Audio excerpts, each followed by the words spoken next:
한반도 서쪽 지역을 중심으로 폭염이 이어진 가운데 더위의 기세는 다음 주까지 이어질 전망입니다. 정부는 전기요금 부담이 커질 것으로 보고 이달과 다음 달 한시적으로 누진세 구간을 완화하기로 했습니다. 오늘 새벽 법원이 윤석열 전 대통령에 대한 구속영장을 발부했습니다. 현직 대통령 신분이었던 지난 구속 때와 달리 이번엔 신병이 교정당국으로 넘어가며 모든 의전을 박탈당했습니다. 김관영 전북도지사가 완주 전주 통합에 대한 군민의 목소리를 직접 듣겠다며 완주에 거처를 마련했습니다. 완주군 의회 등 통합 반대 측은 불편함을 드러냈습니다. 우리나라에서도 비만 인구가 급증하면서 예방과 관리 대책이 시급한 과제로 떠오르고 있습니다.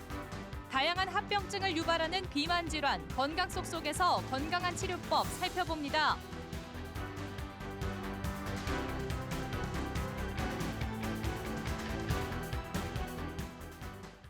시청자 여러분 안녕하십니까? 전북 7시 뉴스입니다. 그 어느 때보다 일찍 찾아온 폭염이 끝날 줄 모르고 계속 이어지고 있습니다. 한반도 상공에 겹겹이 쌓인 고기압 탓인데 다음 주 고기압이 흩어지더라도 무더위는 계속될 전망입니다. 첫 소식 신방실 기상 전문 기자가 보도합니다. 뜨거운 열기에 둘러싸인 도심. 아스팔트 도로의 온도는 60도를 넘어서고 열기를 식히기 위해 살수차까지 동원됩니다. 최근 몇 년 동안 이렇게 7월부터 더웠던 적이 있었나 싶을 정도로 너무 더운 것 같아요. 오늘도 경기도 안성 39도, 서울 36.2도 등 서쪽 지역 중심으로 불볕더위가 이어졌습니다. 끝모를 폭염을 불러온 건 우리나라에 겹겹이 쌓인 고기압입니다. 동쪽에서 온 대기하층 북태평양 고기압이 한반도를 뒤덮은 가운데 서쪽 티베트 고기압까지 대기 상층으로 확장해 열기를 가두고 있습니다. 7월 말 장마가 종료되면서 우리나라 상층을 덮게 되는 그런 특징을 가지고 있는데요. 거의 한 달 이상 빠르게 올여름은 북극발 찬 공기도 실종됐습니다. 북극 제트기류의 움직임을 나타내는 북극진동지수는 5월 하순부터 줄곧 양해 상태. 제트기류가 강해 북극 한기가 중위도로 못 내려온다는 뜻입니다. 북극 진동이 양해 이상일 때에 우리나라 여름철 기온이 굉장히 평년보다 덥고 주말까지 이런 기압계가 유지되면서 폭염이 이어지겠고 다음 주 고기압은 흩어지겠지만 이번엔 고온다습한 서풍이 불어오며 무더위는 여전하겠습니다. 수증기 공급이 늘면서 다음 주 중후반에는 중부지방 중심으로 호우 수준의 장맛비가 올 수 있습니다. KBS 뉴스 신방실입니다. 전북 모든 시군에 사흘째 폭염경보가 유지되고 있는 가운데 오늘 정읍의 낮 최고 기온이 36.5도까지 오르는 등 불볕더위가 기승을 부렸습니다. 열기는 밤에도 이어져 군산 등 서해안을 중심으로 열대야 현상이 나타나겠습니다. 밤까지 전북 남서부를 중심으로 5에서 30mm의 소나기가 내리겠지만 무더위는 당분간 지속되겠습니다. 이른 폭염이 기승을 부리면서 올여름 최대 전력 수요가 역대 최고치를 갈아치울 것으로 보입니다. 다만 전력 수급은 아직 안정적이라는 게 정부 설명입니다. 이승훈 기자가 보도합니다. 일부 지역의 낮 최고 기온이 40도를 넘어선 그제 최대 전력 수요는 95.7기가와트로 역대 7월 최고 기록을 훌쩍 넘겼습니다. 산업통상자원부는 이 추세라면 전력 수요가 가장 높은 8월 2주차 때 최대 전력 수요량이 97.8기가와트에 이를 수 있을 것으로 내다봤습니다.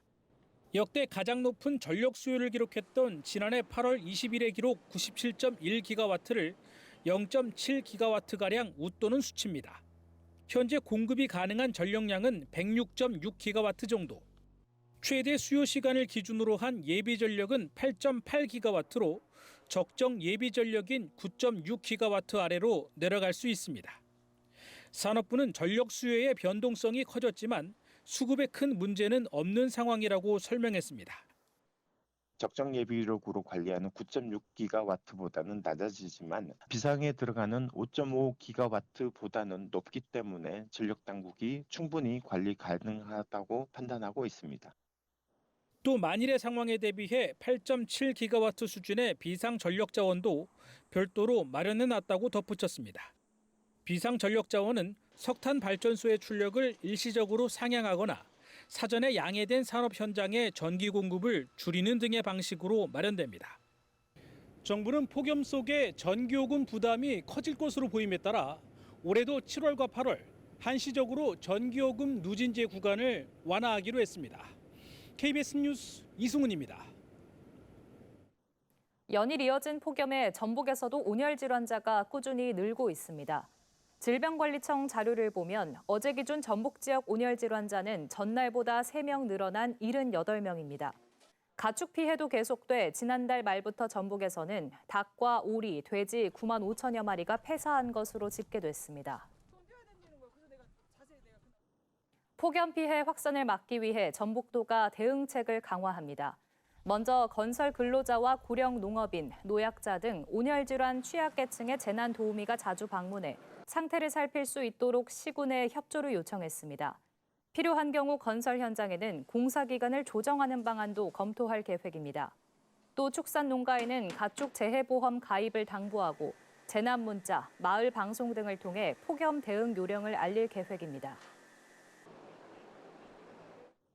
서남권 신재생 에너지를 수도권으로 보내는 송전선로 사업을 두고 주민 반발이 거센데요. 그 거점이 될 신정읍 변전소 공사가 시작됐는데 주민들은 협의를 어긴 일방적인 공사라고 반대하고 있습니다. 안승길 기자입니다.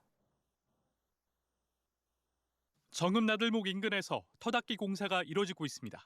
전남과 충남을 잇는 전력망 분기점이 될 신정읍 변전소가 들어설 곳입니다. 시작한 거라고 보시면 되고 이미 정지 작업 오늘 아침에 좀 했고 그래서 정지하고 있죠. 용지 확정 6년여 만인 이달 초 본격적인 기초공사에 착수한 건데 주민들은 뒤늦게 알게 됐다고 말합니다. 지난해 갈등을 줄이려 주민과 지자체, 한전이 함께하는 협의체를 구성한 정읍시. 신정읍 신계룡 계획 소송 결과에 따라 선로 입지를 협의해야 하는 상황에서 갑작스런 착공에 주민 반발이 거셉니다.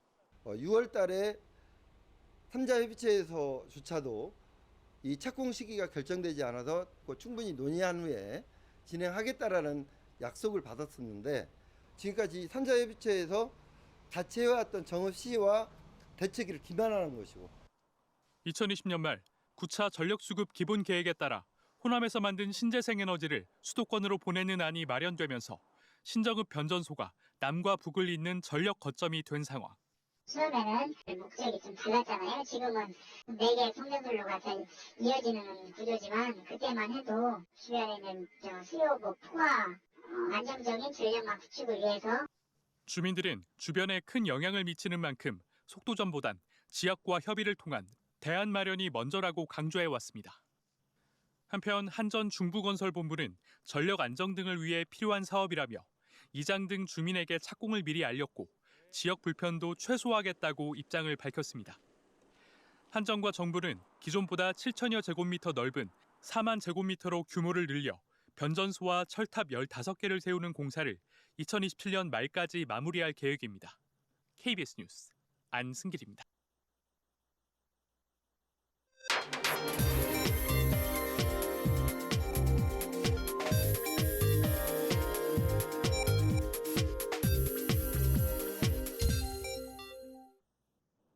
김관영 전북도지사가 전주 완주 통합에 대한 다양한 의견을 듣겠다며 완주의 거처를 마련했습니다. 틈틈이 국민들과 직접 소통하겠다는 건데요. 사실상 통합에 찬성하는 국민들을 결집하고 반대 여론을 설득할 것으로 보입니다. 조선우 기자입니다. 임대주택과 민간 아파트 등이 밀집한 완주 삼봉지구. 전북도는 김관영 도지사가 이곳의 한 아파트에 전세 계약을 마쳤고 오는 20일쯤 이사할 계획이라고 밝혔습니다. 업무 시간 외에 조찬이나 저녁 간담회를 열어 전주 완주 통합에 대한 완주 국민들의 다양한 의견을 더 가까이서 듣겠다는 취지입니다. 완주 안에서 전주 완주 통합에 반대하는 여론이 상대적으로 두드러지면서 통합 논의가 터덕이고 있다며 새로운 소통 방식을 고민한 결과라고 설명했습니다. 진정성을 가지고 현장의 주민들을 더 많이 만날 수 있는 기회를 만들어야 한다라고 보고 있고요. 그런 의미를 가지고 이번에 완주군의 거처가 옮겨가게 된 것이고요. 간담회뿐 아니라 동네 마실, 길거리 대화 같은 격이 없는 소통은 물론 집으로 국민들을 초대해 생산적인 토론도 하겠다고 덧붙였습니다. 사실상 도지사가 통합에 대한 의지를 분명히 드러내며 대화의 물꼬를 트겠다고 나선 건데 완주군 의회를 비롯한 통합 반대 측에서는 불편함을 드러냅니다. 주거 자유까지 침해하고 싶은 마음은 없지만 전혀 반갑지 않고요. 그분에 대해서 사실은 어떤 주민들이 반발이 있을지 모르겠습니다만 그 책임도 김관영 지사가 지할 것 같습니다. 현장에서 완주 군민의 목소리를 직접 듣겠다며 선택한 김 지사의 완주 행위, 어떤 결과를 불러올지 주목됩니다. KBS 뉴스 조선우입니다. 2달 전 여러 의혹으로 민주당에서 제명 통보를 받은 전북도의회 박용근 의원이 여전히 의정 활동을 이어가고 있습니다. 이 신청에 당 차원의 후속 조치가 없기 때문인데요. 도의회 역시 어떠한 처분도 내리지 않고 있어 비판의 목소리가 큽니다. 이지현 기자입니다. 지난 5월 청탁과 공무원 압박 의혹으로 소속 민주당에서 제명 처분을 받은 전북도의회 박용근 의원. 사안이 무겁다는 이유였는데 박 의원은 여전히 의정 활동을 이어가고 있습니다. 민주당이 이 신청을 받은 뒤 2달 넘도록 어떠한 조치도 내리지 않고 있기 때문입니다. 민주당은 그간 대선을 치렀고 징계 등에 대한 업무를 순차적으로 처리해야 해 늦어졌다며 서두르겠다고 밝혔습니다. 하지만 현재 당대표 선거를 앞두고 있고 이어 윤리심판원장을 새로 임명해야 해 처분은 더 늦어질 수 있습니다. 전북도의회 역시 중앙당 결정을 따르겠다는 입장만 되풀이하고 있습니다. 중앙당에 재심을 요청을 했기 때문에 그 결과를 지금 기다리고 있습니다. 처분이 차일피일 늦어지면서 징계가 제대로 이뤄질지 의문은 커집니다. 도의회가 갖고 있는 윤리자문위, 윤리특별위의 독립성을 스스로 부정하는 행위이고요. 그간 민주당을 지지해온 지역 유권자들에 대한 도리도 아닐 뿐더러 제명을 결정할 만큼 사안을 심각하게 보면서도 정작 처분 확정을 미루는 민주당과 책임을 떠넘기는 전북도의회. 지방의회의 자정 기능이 신뢰받지 못하는 이유입니다. KBS 뉴스 이지현입니다. 전북도 선거관리위원회가 위원회의를 열어 전북도 교육감 재선거를 실시하지 않기로 결정했습니다. 오는 10월 1일 선거일로부터 내년 6월 30일 임기 만료일까지 잔임 기간과 211억 원의 재선거 관리 비용, 만여 명의 행정인력 수요, 2014년 이후 시도지사와 교육감 재보궐선거 미실시 결정 사례 등을 고려한 조치라고 밝혔습니다. 공직선거법은 선거일로부터 임기 만료일까지의 기간이 1년 미만인 경우 보궐선거 등을 실시하지 않을 수 있다고 규정하고 있습니다. 이재명 정부의 인수위원회 역할을 하는 국정기획위원회가 오늘 군산을 찾았습니다. 2차 전지 특화단지 지원을 위한 제도 개선과 새만금 매립지 관련 갈등 해소 방안 등 여러 지역 현안이 전달됐습니다. 이수진 기자입니다. 전북에서는 처음으로 군산을 찾은 국정기획위원회. 이른 아침부터 민원인들의 발길이 줄을 이었습니다. 군산항 토사준설 문제와 바이오매스 화력발전소로 인한 갈등, 임대아파트 분쟁 등 주민들의 삶과 직결된 민원이 쏟아졌습니다. 새벽에 출발해서 왔습니다. 그리고 저희 답답함을 이 정부에게 바라는 마음으로 오늘 10,000명이 넘는 시민들 동의서를 가지고 접수하러 왔습니다. 미군 탄약고 주변 마을 이주 대책과 새만금 공항 건설에 따른 환경 파괴, 안전성 문제도 전달됐습니다. 군산 시민들이 새만금 신공항 취소 문제에 대해서 얼마나 중요하다고 생각하는지 그걸 전달해 드리려고. 강임준 군산시장은 새만금 매립지 관할구역을 둘러싼 오랜 지역 갈등을 언급했습니다. 현행 지방자치법상으로는 이견만으로도 중앙분쟁 조정위원회 심의 대상이 돼 행정력을 낭비하고 갈등을 키운다며 제도 개선을 촉구했습니다. 매립에 관한 지방자치법이 철저하게 자치권을 엄청나게 훼손을 하는 것이고 행정부의 고유 권한을 행정부에서 안고 결국에는 사법적으로. 새만금 산단 내 2차 전지 기업들은 초기 투자 이후 세액공제 대신 현금 환급 방식으로 지원해 줄 것과 제조 원가에 따른 보조금 도입, 재생원료 수출 규제 등을 건의했습니다. 공공폐수 처리장 신설도 서둘러 달라고 요청했습니다. 이쪽에는 주로 소재업체들이 오는데 소재업체는 연폐수를 발생시킬 수밖에 없고 그것도 다량으로 발생시킬 수밖에 없는데 이거는 또 항만이나 어민들하고 또 상충되는 문제가 되고 이르면 다음 달 초 100대 국정과제를 발표할 국정기획위. 전북의 현안들이 얼마나 반영될지 주목됩니다. KBS 뉴스 이수진입니다. 윤석열 전 대통령이 넉 달 만에 다시 구속됐습니다. 건강상의 이유로 재구속 후 처음으로 열린 내란 우두머리 혐의 재판에는 출석하지 않았는데요. 특검팀이 윤 전 대통령의 신병 확보에 성공하면서 수사에 속도가 붙을 전망입니다. 현예슬 기자입니다.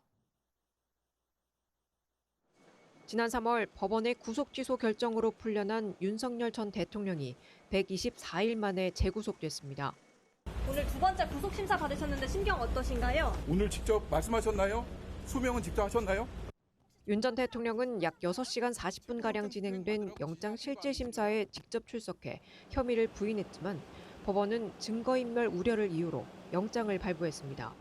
변호인단은 윤 전 대통령이 직에서 물러나 아무런 힘이 없다며 국회 청문회와 재판에서 모든 책임을 대통령에게 전가하는 상황에서 증거인멸은 불가능하다고 주장했지만 법원은 받아들이지 않았습니다. 구속 결정 후 열린 내란 우두머리 혐의 재판에 윤 전 대통령은 건강상의 이유로 출석하지 않았습니다. 구속 결정에 대해서 하신 말씀 없으신지 오늘 윤 전 대통령님 출석하시나요? 특검이 수사를 시작한 지 약 3주 만에 윤 전 대통령의 신병을 확보하면서 이번 영장 청구서에서 제외됐던 외환 혐의까지 규명할 수 있다는 관측이 나옵니다. 특검팀은 구속 기간 본인의 동의를 얻어 외환 혐의까지 수사가 가능하다는 입장으로 전직 대통령 신분을 고려하지만 그 외에는 다른 피의자와 달리하지 않겠다고 밝혔습니다. 특검팀은 윤 전 대통령에게 내일 오후 출석해 조사를 받으라고 통보했습니다. KBS 뉴스 현예슬입니다. 다시 구속된 윤 전 대통령은 현직 대통령 신분으로 구속됐던 지난번과 달리 신병이 교정당국으로 넘어가며 모든 의전을 박탈당했습니다. 윤 전 대통령은 10제곱미터가 채 되지 않는 구치소 독방에 수용됐는데 수임 번호는 3617번으로 확인됐습니다. 공민경 기자가 보도합니다. 지난 3월 8일 법원의 구속 취소 결정으로 석방됐던 윤석열 전 대통령이 124일 만에 다시 구속돼 서울구치소에 수감됐습니다. 오늘 새벽 3시 내란 특검팀은 법원에서 구속영장이 발부되자마자 구인 피의자 대기실에 있던 윤 전 대통령에게 곧바로 구속영장을 집행했습니다. 수임번호 3617번을 배정받은 윤 전 대통령, 일반 구속 피의자와 동일한 입소 절차를 밟았습니다. 인적사항 확인과 수임번호 발부, 신체검사를 거친 뒤 수임번호 3617번이 쓰인 미결 수용자복으로 갈아입고 머그샷까지 찍었습니다. 이후 독방에 수용됐는데 독방은 원룸 형태로 화장실과 TV, 싱크대, 접이식 테이블, 접이식 이불, 그리고 선풍기가 갖춰져 있습니다. 크기는 10제곱미터에 못 미치는데 역대 전직 대통령들보다 다소 작습니다. 구속이 집행되면서 교정당국으로 신병이 인도됐고 모든 의전과 예우, 경호도 박탈됐습니다. 지난 1월 현직 대통령 신분으로 수용됐을 때는 대통령 경호처가 구치소에 머무르며 간접 경호를 제공했지만 이번에는 모두 중단됐습니다. 헌법재판소 탄핵심판에 출석할 때 대통령실 요청으로 구치소 측에서 머리 손질과 분장 등을 협조해줬으나 앞으로는 이런 협조도 이뤄지지 않습니다. 윤 전 대통령은 다른 수용자와 마찬가지로 식사와 운동, 목욕을 하게 되지만 사고 예방을 위해 운동과 목욕 시간대만 별도로 조율될 예정입니다. KBS 뉴스 공민경입니다. 더불어민주당 정청래, 박찬대 의원이 차기 당대표 선거 후보 등록을 마치고 본격적인 경쟁에 돌입했습니다. 두 사람 모두 대통령의 뜻, 이른바 명심을 내세우며 이재명 정부 성공을 뒷받침하겠다고 했습니다. 최유경 기자입니다. 한 발 먼저 출사표를 던진 4선 정청래 의원. 유튜브 라이브 방송을 통해 당원들에게 후보 등록을 알리고 신속한 개혁과 강력한 리더십을 내세웠습니다. 검찰개혁, 언론개혁, 사법개혁은 임기 초 3개월 안에 여러분 폭풍처럼 몰아쳐서 전광석화처럼 해치워야 합니다. 맞상대인 삼선 박찬대 의원은 당사를 찾아 직접 후보 등록을 마쳤습니다. 지금은 실험이 아닌 검증된 리더십이 필요하다며 안정감을 강조했습니다. 저 박찬대 당정대의 호흡을 누구보다 정확히 알고 흔들림 없이 지켜낼 유일한 후보입니다. 이재명 대통령의 빈자리를 채울 선거가 2파전으로 확정된 가운데 두 후보는 저마다 명심을 내세우며 신경전을 벌였습니다. 민심, 당심, 천심이 곧 저는 명심이라고 생각합니다. 명심은 다른 곳에 있지 않습니다. 명심 겨냥이 바람직하거나 중요한 결정 요소는 아니지만 그거로 만약에 결정이 된다 그러면 박찬대는 절대 유리하다라는 말씀 드릴 수 있고요. 대중성이 강점인 정 후보는 당심 경쟁에서 앞서고 있고 박 후보는 동료 의원들의 지지가 두텁다는 평가를 받습니다. 당내에선 개혁 속도와 선명성 경쟁에서 정 후보가 우위, 안정된 집권여당 대표엔 박 후보가 제격이라는 등 엇갈린 목소리가 나왔습니다. 민주당 차기 당대표는 다음 달 2일 최종 선출돼 이 대통령의 잔여 임기인 1년 동안 당을 이끌고 내년 지방선거를 진두지휘하게 됩니다. KBS 뉴스 최경입니다.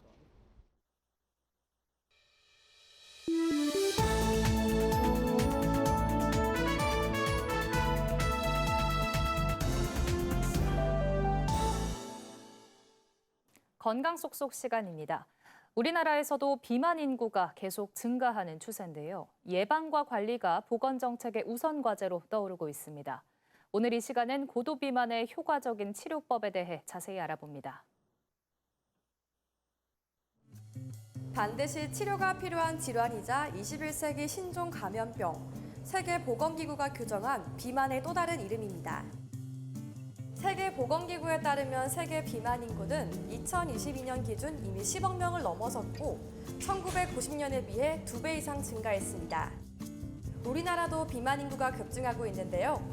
비만은 국가 차원의 예방과 관리 대책이 시급한 문제로 떠오르고 있습니다.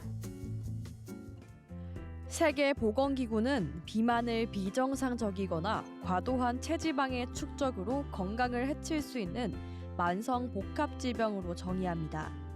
비만으로 인해 장기 기능 이상이 생기거나 기본 활동이 제한되는 경우는 임상적 비만병으로 구분되는데요. 전문가들은 비만을 제2형 당뇨병과 고혈압, 심혈관 질환, 암 등 다양한 합병증을 유발할 수 있어 관리와 치료가 필요한 질환으로 인식해야 한다고 강조합니다. 비만은 서구화된 식습관과 운동 부족, 스트레스와 불규칙한 생활 등 다양한 요인이 복합적으로 작용해 생깁니다. 생활 습관을 교정하고 약물이나 외과적 치료 등 다양한 방법을 통해 효과적으로 관리할 수 있는데요. 그 중에서도 개인의 의지만으로 해결하기 힘든 고도비만은 방치할 경우 다양한 합병증의 위험이 커질 수 있어 적극적인 치료가 필요합니다. 최근엔 위 일부를 절제해 음식 섭취량을 줄이는 비만 대사 수술이 효과적인 치료법으로 꼽히는데요. 위의 부피를 줄이거나 음식물이 내려가는 길을 바꿔 체내 호르몬 변화를 일으키는 치료법입니다. 치료 효과가 좋은 비만 치료로 알려졌지만 그만큼 오해도 따르는 비만 대사 수술. 어떤 경우에 수술이 가능한지, 합병증과 부작용은 없는지 좀 더 자세히 알아볼까요? 이번에는 원광대병원 위장관외과 김민규 교수와 함께 고도비만의 안전한 치료와 관리법에 대해 자세히 알아보겠습니다. 안녕하십니까? 안녕하세요. 네, 교수님, 고도비만이 여러 가지 합병증을 유발하기 때문에 굉장히 위험한 질환이잖아요. 이 치료가 수술까지도 필요한 경우가 있다는데 어떤 경우가 그렇습니까? 고도비만 환자가 운동요법과 식이요법만으로 체중 감량에 성공하고 이를 유지할 수 있는 경우는 10% 미만입니다. 네. 약물 치료를 병용한다 하더라도 97% 이상의 환자가 요요 현상을 경험합니다. 많은 연구들을 통해서 비만 대사 수술이 비만 치료에 있어 가장 합리적인 치료임이 입증되었습니다. 2019년부터는 비만 대사 수술이 국민건강보험급여 적용을 받게 되었습니다. 비만을 나타내는 지표인 체질량 지수, BMI가 30 이상이면서 당뇨, 고혈압, 고지혈증, 수면 무호흡증과 같은 대사 질환을 동반한 경우, 또 이런 질환의 동반 유무와 관계없이 BMI가 35 이상인 경우 급여 적용을 받게 됩니다. 이 기준에 해당하는 환자들이 비만 대사 수술이 필요하다고 할 수 있습니다. 네. 그러면 비만 대사 수술에 어떤 방법이 있는지도 궁금한데요. 대표적으로 위소매 절제술이라는 수술이 있다고요. 어떤 원리의 수술입니까? 비만 대사 수술에는 크게 세 가지 방법이 있는데 위 밴드 조절술, 루앙화의 위 우회술, 위 소매 절제술이 있습니다. 위 밴드 수술은 현재 거의 시행하지 않고 있고요. 네. 국내에서 대부분 시행하고 있는 수술은 위 소매 절제술입니다. 위 소매 절제술은 우리가 음식물을 섭취했을 때 늘어나는 부위인 위의 대만부를 일부 절제하여 위를 날씬하게 하는 수술입니다. 이로써 음식물 섭취의 감소 효과를 보이고요. 또한 동시에 식욕 촉진 호르몬도 감소하는 효과가 있습니다. 이로써 환자가 쉽게 포만감을 느끼고 식욕이 감소하는 효과가 있습니다. 이러한 과정은 모두 복강경으로 이루어집니다. 수술도 수술이지만 최근에 체중 감량 약물로 위고비가 굉장히 관심을 많이 끌고 있잖아요. 앞서 설명해 주신 치료, 수술과는 어떤 다른 점이 있는 겁니까? 위고비와 수술 치료를 비교했을 때 가장 큰 차이점은 체중 감소의 지속 여부, 즉 요요 현상입니다. 네. 연구 결과를 보면 위고비를 68주간 사용하고 중단했을 때 17%의 체중 감량이 있었지만 체중이 다시 증가했습니다.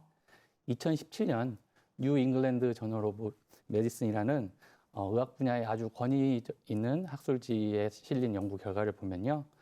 약물 치료군과 수술 치료군을 비교하여 5년간 살펴봤습니다.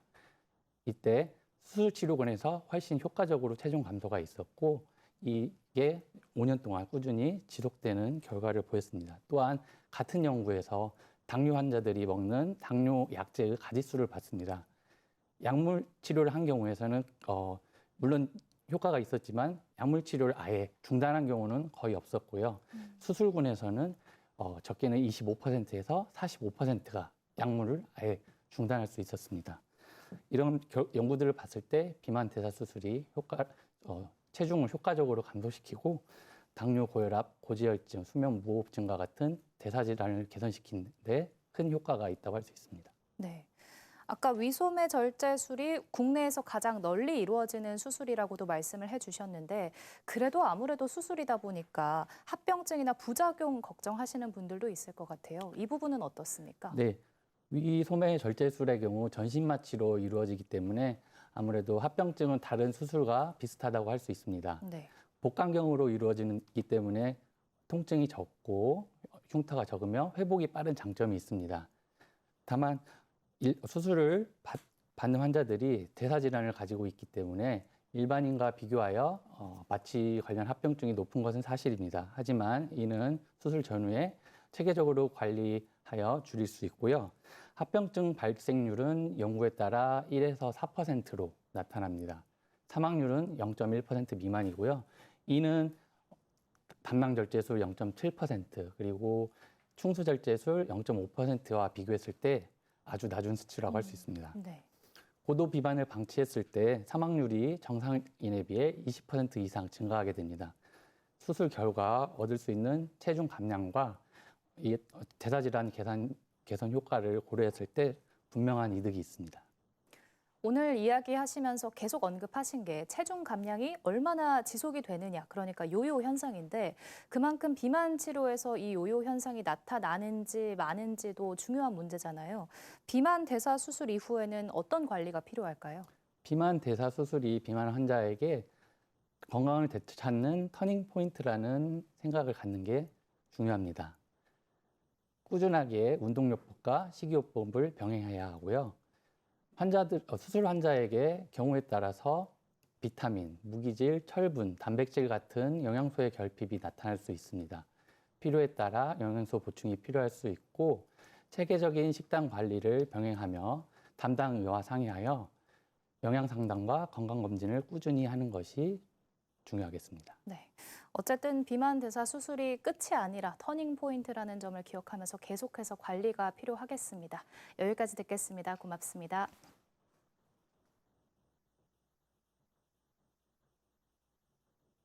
다음 소식입니다. 일본 뇌염 바이러스를 옮기는 작은 빨간집 모기가 전북에서는 올해 처음 발견됐습니다. 전북도 보건환경연구원은 지난 8일 완주군 상관면의 한 축사 주변에서 작은 빨간집 모기가 채집됐다며 야외 활동을 할 때 모기에 물리지 않도록 긴 소매와 바지를 입는 등 유의해달라고 당부했습니다. 논이나 축사, 집 주변에 고인 물 등에 서식하는 작은 빨간집 모기는 일본 뇌염 바이러스의 주요 매개체로 알려져 있습니다. 주민 공동이용시설인 김제 백산놀이센터가 운영을 시작합니다. 임실군이 반려동물 산업에 주력할 전담 부서를 신설했습니다. 전북의 지역 소식 이종환 기자가 보도합니다. 김제시 백산면 주민들의 기초생활 거점이 될 백산누리센터가 문을 열었습니다. 지난 2021년부터 5년간 사업비 40억 원을 들여 다목적 강당과 빨래방, 공유주방, 동아리실 등을 갖췄습니다. 김제시는 백산누리센터가 주민 문화와 복지 수요를 반영해 농촌 지역 정주 여건을 개선할 것으로 기대하고 있습니다. 마을의 활력을 회복할 거점 공간이자 문화 공간으로 자리매김할 수 있도록 적극 지원하겠습니다. 임실군이 반려동물 산업 집중 육성을 위해 반려산업과를 신설했습니다. 반려산업과는 앞으로 세계 명견 테마랜드 조성과 반려동물 지원센터 운영, 국제 도구쇼 유치 등 반려동물 산업 육성과 기반 확충, 관광 콘텐츠 운영 등의 업무를 전담할 예정입니다. 지역 특성에 맞는 반려동물 관광 프로그램 개발과 인프라 구축에 더욱 힘을 쏟아 반려동물 산업의 메카로 도약하겠습니다. 남원시가 성인 디지털 문해교육을 위한 한글 햇살버스를 다음 달까지 14차례에 걸쳐 한글학당과 시장애인 종합복지관에서 진행합니다. 강사가 정보 취약계층이 있는 경로당과 복지관 등을 직접 찾아 디지털 문해교육에 나섭니다. 금융사기 예방법과 온라인 정보검색법, 사진과 영상 활용법 등 실생활 중심의 교육이 이루어질 예정입니다. KBS 뉴스 이종환입니다. 한국은행이 기준금리를 2.5%로 동결했습니다. 동결 이유로 집값을 꼽았는데 젊은 층에 절망감을 준 수준이라며 꼭 잡아야 한다고 강조했습니다. 황현규 기자입니다. 거의 매출이 없다고 봐야죠, 지금. 소비 급감을 생각하면 금리를 내려야 합니다. 10달 동안에 5, 6억 이상 올랐다고 봐야죠. 집값 급등을 고려하면 내리기가 어렵습니다. 경기냐, 집값이냐. 한국은행의 판단은 지금은 집값이 더 급하다였습니다. 금융통화위원회 7명 만장일치로 기준금리를 동결했습니다. 금리가 인하될 것이라는 기대가 형성되지 않도록 함으로써 주택시장의 과열 심리를 진정시킬 필요가 있다. 1월 동결, 2월 인하, 4월 동결, 5월 인하, 7월 다시 동결. 금리를 내리긴 내리지만 퐁당퐁당 멈칫멈칫하는 모양새. 집값 고민 때문이란 설명입니다. 수도권 집값이 너무 올랐고 집 사러 과도한 빚을 내니 쓸 돈이 없어지는 악순환이란 겁니다. 이미 소유와 성장을 많이 제약하는 그런 임계 수준에 와 있다고 생각합니다. 젊은 층의 전말감부터 시작해서 이런 많은 문제가 있기 때문에 가격 잡는 것도 굉장히 중요합니다. 8월 1일 부과가 예고된 미국 관세도 다시 변수입니다. 하반기 최악의 시나리오는 관세도 오르고 집값도 오르는 상황입니다. 그렇게 되면 금리 방향을 두고 금통위 내에서도 의견이 갈릴 수 있습니다. 올해 기준금리를 정할 금통위는 8월, 10월, 11월 3번 남았습니다. KBS 뉴스 황hin규입니다. 오는 21일부터 민생회복 소비 쿠폰이 지급됨에 따라 전북도가 전담반을 운영합니다. 민생회복 소비 쿠폰 전담반은 전북도와 14개 시군 소속 실무자가 금융기관 담당 직원과 1대1로 협업해 신청부터 지급까지 모든 과정을 지원할 계획입니다. 민생회복 소비 쿠폰 지급 대상은 지난달 18일 주민등록 기준 도민 173만 600여 명이고 1인당 18만 원에서 최대 55만 원까지 지급될 예정입니다. 전주시가 사업비 2,700억 원을 들여 장기 미집행 도시공원 용지 1.4제곱킬로미터를 사들였다고 밝혔습니다. 이는 국공유지를 제외한 전체 미집행 용지의 14%에 해당합니다. 전주시는 일몰제가 예고된 2000년부터 2022년까지 사유지 매입 예산은 630억 원이었지만 최근 3년 동안 1,000억 원 넘게 투입했다며 지방채 발행이란 재정적 부담을 감수하면서 도시공원을 지키는 이유는 미래 세대를 위한 투자이기 때문이라고 설명했습니다. 전북경찰청이 지난해 11월 김제 특장차 업체에서 장비 사이에 끼어 숨진 강태환 씨 사건을 검찰로 넘겼습니다. 앞서 경찰은 업무상 과실치사 혐의로 부서 책임자 2명을 입건하고 고용당국은 이와 별도로 중대재해처벌법 위반 여부를 조사하고 있습니다. 몽골 국적인 강 씨는 5살이던 1997년 어머니를 따라 한국으로 이주해 20년 넘게 살았지만 미등록 신분이었고 자진 출국 뒤 재입국 등을 통해 지난해 거주 비자를 받았지만 산재로 숨졌습니다. 전북에서 부주의로 인한 화재가 잇따라 불씨 관리에 주의해야 합니다. 전북도 소방본부 자료를 보면 올해 상반기에 발생한 화재 원인의 절반가량이 부주의로 집계됐습니다. 이 기간 전북에서는 화재 1,100여 건이 발생해 50명이 숨지거나 다쳤으며 110억여 원의 재산 피해가 났습니다.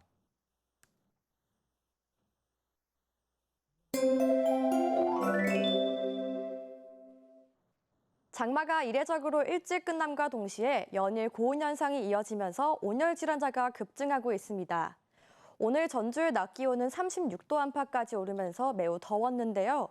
전북 전 지역에 발효 중인 폭염경보는 사흘째 이어지고 있습니다.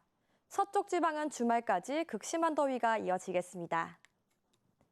내일은 대체로 맑은 가운데 낮 동안 자외선 지수가 매우 높은 수준까지 오르겠습니다. 뜨거운 동풍의 영향으로 연일 이어지는 무더위에 건강관리 잘 해주셔야겠습니다.